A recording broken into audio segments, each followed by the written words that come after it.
lang ang kahirapan para maabot ang mga pangarap. Ito pa nga ang naging inspirasyon at nagtulak kay Rebecca Bustamante para magtagumpay.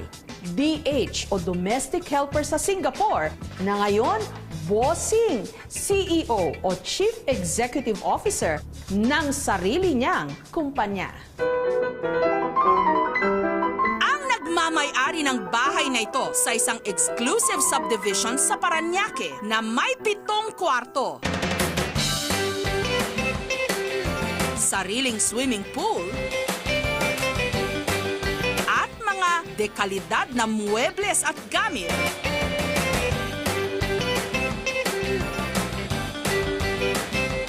Sa maniwala man kayo o hindi, dating DH o Domestic Helper.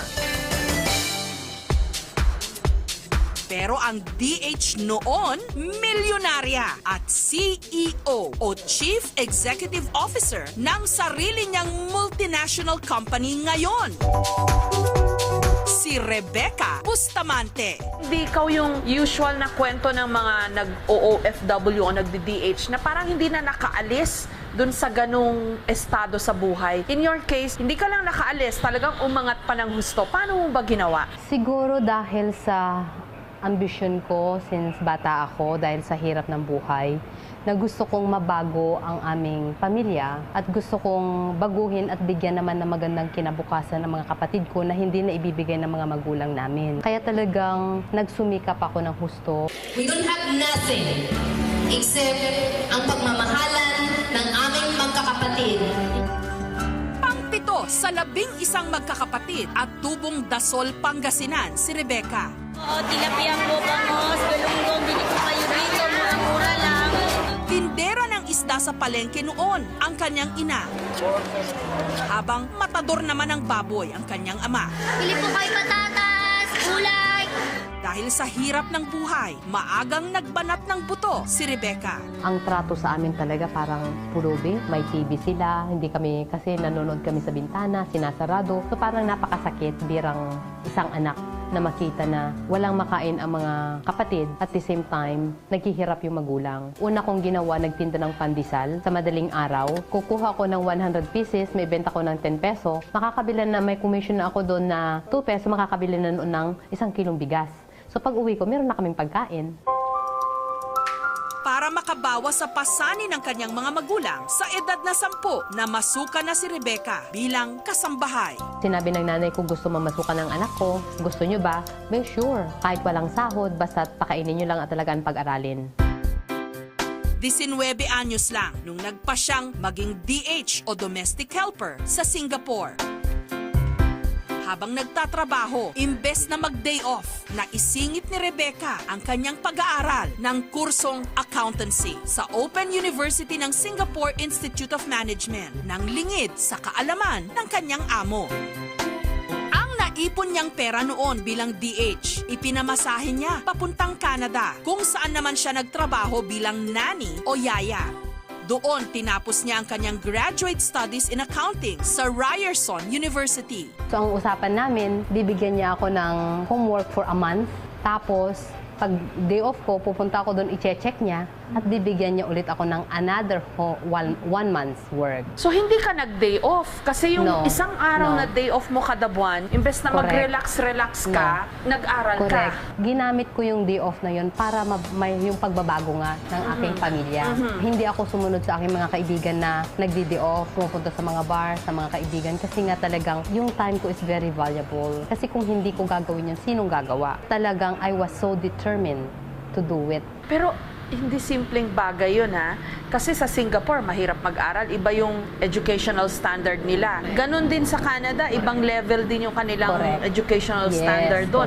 Nakaya mo, tapos meron ka pang ibang mga ginagawa. Ano ba yun? What was it in your spirit or resolve para na kaya mo lahat yan? Because of the eagerness to be successful. Hindi ikaw yung typical na OFW o DH na pag nagde-day off nga, tumatambay sa Orchard Road, sa Singapore, namamasyal, at saka umuwi ng Pilipinas, Correct, may oo. karay-karay naman kung Correct, ano-anong oo, mga oo. biniling appliances Oo, o mga oo, pasalubong. Hindi ka ganon. Hindi talaga, kasi talagang meron talaga akong goal na gustong ma-achieve. Kaya ang ginawa ko po na ang dami ko pang mga kaibigan, ina-encourage ko sila na mag-aral din pero ayaw. Kasi masaya na sila, kontento na sila. Pero ako hindi sumunod doon. Talagang umapak ako sa ibang direction dahil yun ang direction na gusto kong puntahan. And then yung employer ko, very happy sa akin. At lagi niya sinasabi, Rebecca, someday, you'll be millionaires. Katuwang si Richard, nagtayo si Rebecca ng recruitment agency sa Canada para sa mga Pinoy na gustong maging caregiver. When we did come to Philippines, I saw, humble beginnings, and I said, wow, you came from there, and, you've built yourself upward, and yes, it allowed me to respect her more. Hanggang nagpasya siyang umuwi ng Pilipinas kasama ang kanyang mister at mga anak at dito na nagtayo ng isa pang kumpanya. Pero hindi na para sa mga gustong maging DH o caregiver, kundi para sa mga Pilipinong gustong maging manager. I think no one is listening, so I have to go on the stage. Big time ka na bigla. Not really big time, more on siguro masaya ako na we can make a difference sa ating mga kapwa, sa ating bansa, and in the world. Parang ang goal mo, ang Pilipinas, hindi lang dapat maging bansa ng mga DH No. at mga seamen No. at mga construction No, workers no, sa Saudi. no. Tayong mga Pilipino, we deserve para maging CEO ng mga kumpanya at nangyayari na. Pero malayo man na ang narating ni Rebecca, kailanman hindi raw niya nakalimutang lumingon sa kanyang pinanggalingan. At sa linggong ito, sinamahan siya ng aming team sa pagbabalik bayan sa Dasol, Pangasinan para bisitahin ang kanyang mga kapatid.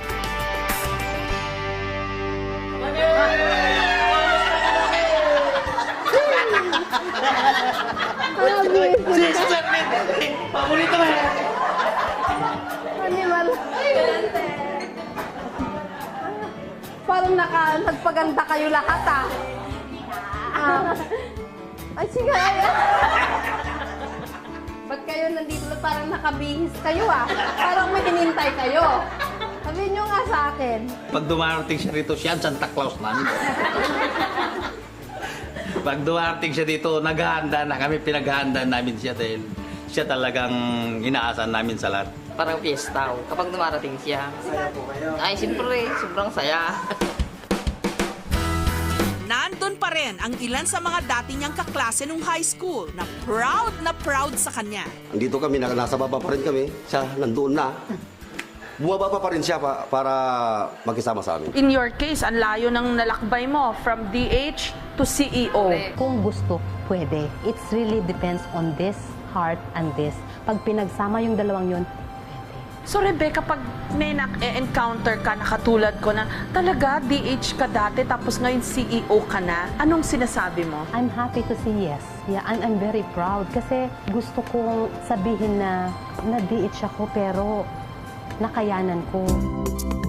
Ang kalimitang kwento ng ating mga OFW, umalis na DH, nagretiro at umuwi ng Pilipinas na DH.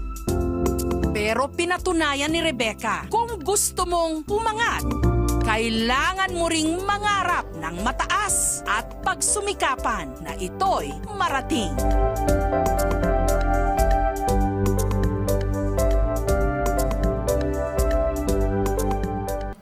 I used to work in Singapore as domestic helper, and I don't really want how they treated Filipinos. They treated us as slave, really domestic workers. And what's wrong with being domestic helpers? We're human. Don't you think we deserve to be treated as human? So I said to myself, someday we will do something to promote Filipinos, that we are great people. Don't you think we deserve a round of applause on that?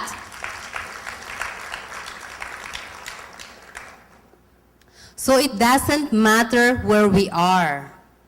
What's really matter, we are, what? Where are we going?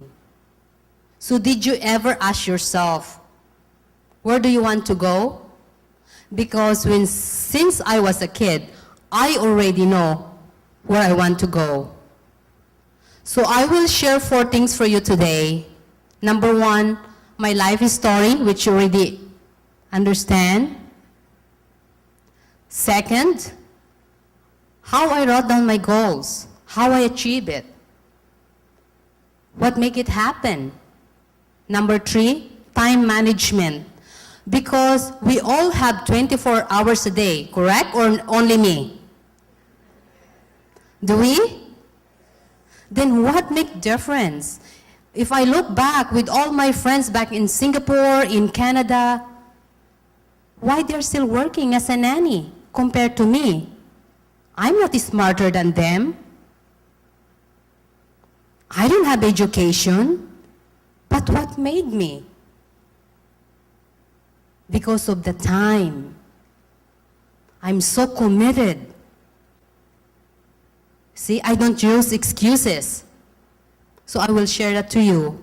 Another thing is how to save money. There's so many people making a lot of money, but at the end, when they retired, they're broke. If you read the articles, so I don't like to be broke when I retire. So I want to make that money work for me instead of working for money. So I will share 4 things to you today. And I hope that you can learn when you go home. Now, I want to ask more questions before I start because I want to connect with you. First, what made you to come? Anybody else want to share why came? Anybody? Of course, Marife, you came. You're very successful, and you don't have to really listen to me. No, we need to listen to your story, Rebecca. You are an inspiration to all of us. I don't know if my life were in the same trajectory as yours. I don't know if I would have made myself just like the way you are now. So to me, you are an inspiration. Thank you, Marife. Anybody else want to share something? Why came? Actually, I'm very poor, and I had been a domestic helper also like you. And my employer from Australia, I'm Martesa Suliwan. I work in Hong Kong as a domestic helper, also with the Wollstonecraft family. We almost have the same story. In 2 years, I work as a domestic helper, and afterwards, they cannot pay me because they have no financial. But afterwards, they sent me to school, and they saw my collections of computing schools. I collect so many schools, but I couldn't afford. But my employers are Christians, and they say, pray, and we support you. They sent me to school in Sarabiti in Hong Kong for 1 year, Secretarial College. I graduated from there, and she asked me to work in the Insurance Brokers Limited. I said, no, I don't have that qualification. And she said, I can see that you know how to tidy up the room. You have an excellent cleanliness. You know how to control my kids. Of course, you also know how to arrange papers, filing, and you know how to talk to people. I said, no, I don't know how to talk to people. I don't know how to speak English. I don't have a fluent English. I don't know even how to speak Tagalog because I'm from Abra, I'm an Ilocano. And she said, no, anything you can learn. To tell you the truth, she received this email from Rebecca through the internet. I didn't want to go because I don't know Rebecca is. And she said, no, you have to go because you have the same experience. And this is very good to progress Filipinos and to tell the Filipinos that in the beginning, you will have a hard life, but you can become a CEO of your own company for the next Wow! And thank you for sharing that. I spoke with her earlier. Guess what? Because of that letter, the employer read in Hong Kong, her employer sent her here to attend today. Thank you. Where do you want to go? I shared with you earlier, since I was a kid, I already know where I want to go because I came from nothing. 7 children. I'm number 7. My 5 brothers, no jobs, no education. My sister, number 6, has a polio. I'm number 7. Basically, I'm the eldest in the family. So what I'm gonna do? I need to do something because I want to help my family. So I always said someday I wanted to have my own business. Someday I want to marry a foreigner with white skin. See, I already claim it. Isn't that good? So guys, when you want something, you have to really visualize it vividly, every day, anywhere you go. That's very important. Okay? I claim, okay, to be successful. And I did. So ask yourself, how badly you want to be successful. A lot of you guys here been working, you know, you wanted to be like Marife Zamora, Agnes, to be the CEO of your organization. Why not? Why not you? Either you male, you're female, yes you can. It depends on yourself. If you make that mind, you're committed to be CEO, yes you can. If you're committed to make a difference in the world, yes we can. And that's why I am here right now. My goal is to make the difference. So whatever you wanted to set up in your life, as long as you're so willing to do it, it can be done. I'm sure I've been here, lots of debt, because we help our family, our lifestyle. But you know what?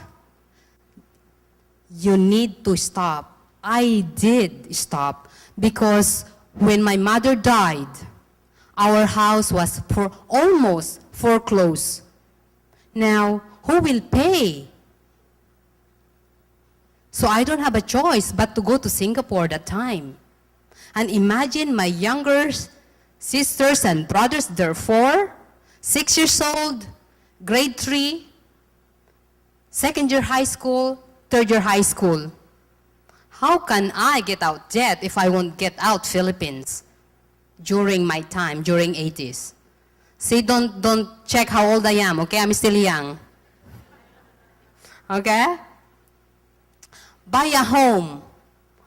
Of course, it was my goal to have a home in my hometown, to have a home when I get to Canada, and to have a home here in Manila. Right, Marife? As long as you wanted that, yes, you can have it. Anybody here want to find a life partner? I saw Emma. Where's Emma? Yes, there she is. Okay? Because if you want to find a life partner, you have your criteria. I did put criteria what kind of man I want to marry. When I was a kid, I don't have time to go for dates when I was 20s. Because I don't like to waste my time. Okay? So I can talk that later, but you think I did a great job finding the right partner? Oh, Richard is said, no, I'm not. No, you are, Richard. Okay. Also, you know, all of this is very normal. All people are worried about their careers, aren't moving upward, because it's normal thing. But that's not my focus before. Okay? Anxious about money all the time because our expenses very high. What we gonna do?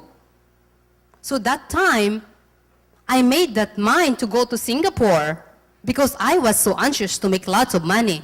Concerned about the future, I was so concerned. What I'm gonna do about my life, no education. Frustrated, we don't know what to do about it. Are you with me? Or did you go through this? Or did you experience this? Because I did. My promise to you, if I can do it, so can you. Are you ready? Okay. It doesn't matter where we start. Okay? Imagine, no education, no money.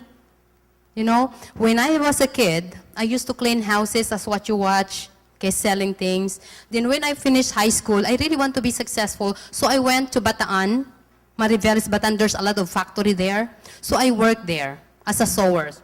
And at night, I went to PUP to study accounting. I really want accounting. You know why? I want to run my own business. I want to learn about P&L. Of course, profit and loss. That's must, right? So I did. Unfortunately, after a year, my mother passed away. So I don't have a choice but to go home in my hometown and look after my brothers and sisters and work in the bank as a janitor.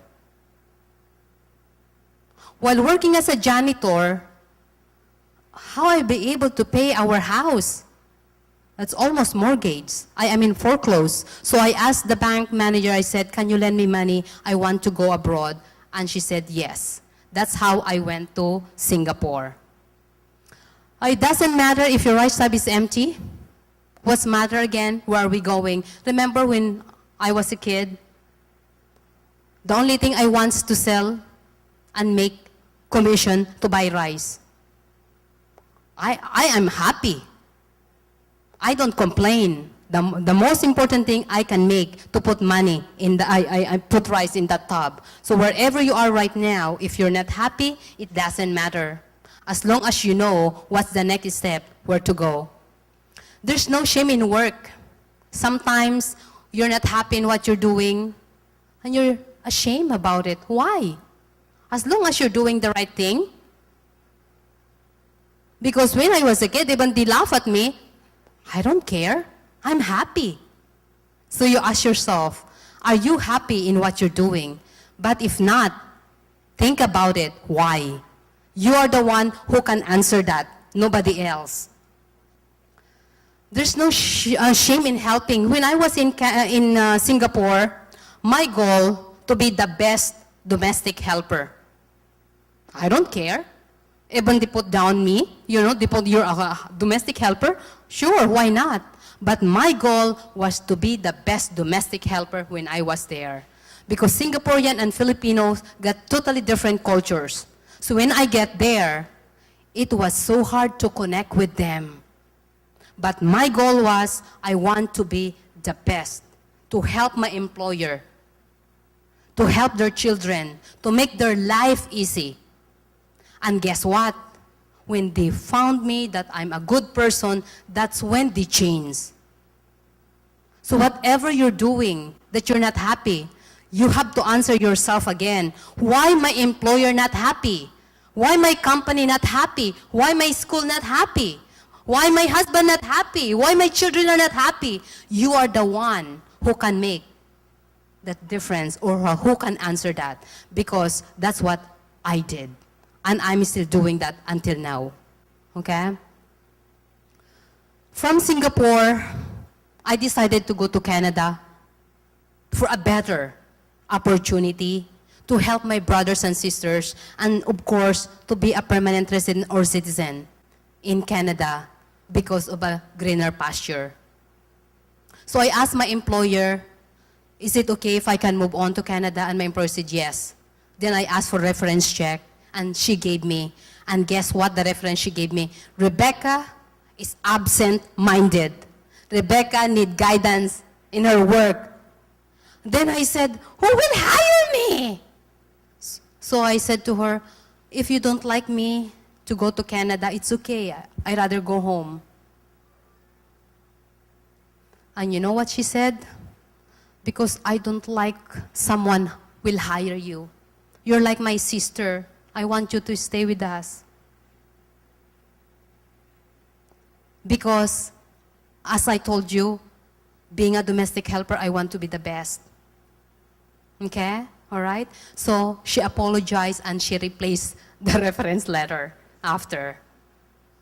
Isn't that something? Okay? So when I was in Canada, my employer, very good family, and he said to me, Rebecca, when I came here, I was 17 years old without a sleeper.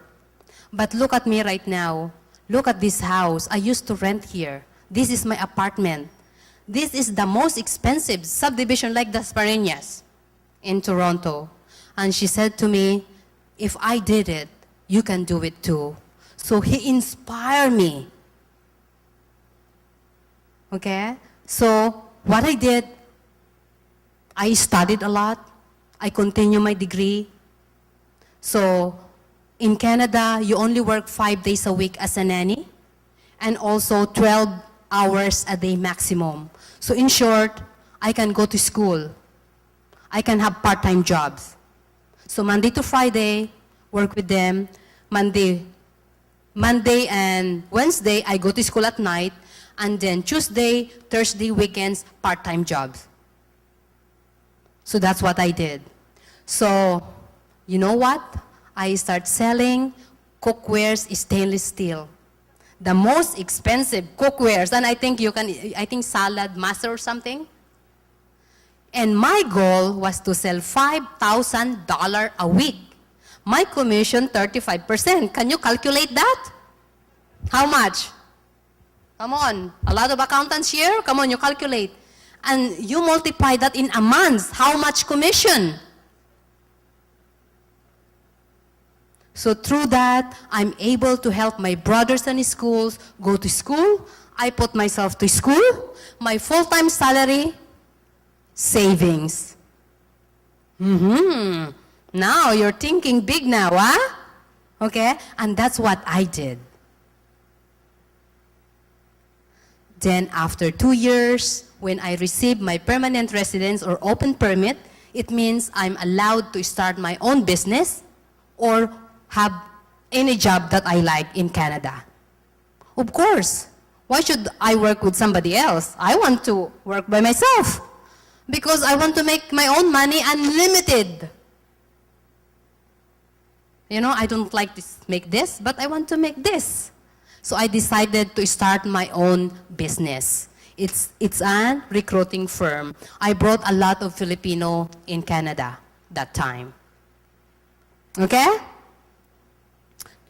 Now, the future of Philippines is you. So it means if I did it, why not you guys? Marife Zamora, very successful. Agnes, of course, you, Miss Emma Imperial, just came back from the US because of that green solar mass housing. Correct? Stand up, come on. Another successful Filipina. Yeah, see? Imagine if more Marife Zamora, more Emma, more Agnes, what gonna happen to our country? More Kim, Mr. John Palafax, Architect Palafax. Like imagine if more people like Sheila Lubien, Mara, like imagine what gonna happen to us? You think Singapore will still treated us like domestic workers all the time or third world people? That will change. So it's up to us. If we want to make difference, it's up to us. We have to work each other for that goals, correct? Philippines will be the first world by 2050 according to HSBC. Do you agree? Because I agree. Yes, come on. That's the reason why HSCO Forum to encourage investors to come and invest in the Philippines. And grace what? It's happening. And of course, thanks to all our sponsors. Because we all believe in that. Maybe by that time we're gone, I'm gone, but our next generation, our children, great-grandchildren will benefit on this. So we need each and every one of us to work on this. Ito ang sinasabi nilang kapit kamay. That's how Filipinos. Correct? Yes or no? Okay. Of course, you know, Henry C. I know, Marife, your name is Dera. You know Henry C? Do you know his background? Right? Amazing. You know, selling shoes in the Visoria. And imagine, he is one of the wealthiest, not only in Philippines, but in Asia. Do you want to be like him? Because I want. Marife Zamora, look at her. She's a very successful Filipina. Don't you know that Marife went to the U.S. last year, Marife? As awarded as one of the best Filipina women in the world, correct? No, come on, Marife, she's very shy. I don't believe Marife is shy. Come on, can you stand up? Yes, but that's really true, correct? So, I always admire Marife, and I said someday, I want to follow Marife's footsteps. Oh, yes. Okay? Okay. Do you know this Filipina American who don't have arms? Marife, what's her name? You had picture, you went out together, that Filipina with no arms? Filipina American? What's her name? I can't remember. She's handicapped, but she can fly airplane. Imagine that. Why not us? So there's something limiting us. Right? Okay? If I can look around, all around, you all look great. So if you decided to be the CEO of your own company, yes, you can. There's nothing wrong. We're all the same. We have 24 hours a day. We breathe. We go to washroom. We sleep. Everything. But it's all about where you want to go and how you're gonna do it. Okay, Filipinos to the top. As you know right now, few countries in the world that are as successful as Philippines. Agree? We're really in the map. That's why a lot of European, North American, coming to Philippines. Because the potential is here right now. Good times will continue only if you and many other achievers will succeed. So for example, I can talk, but if we're not doing it, you think that will happen? No. Philippines will not be successful if we will not work. So each and every one of us has to do our job by helping and sharing for our country.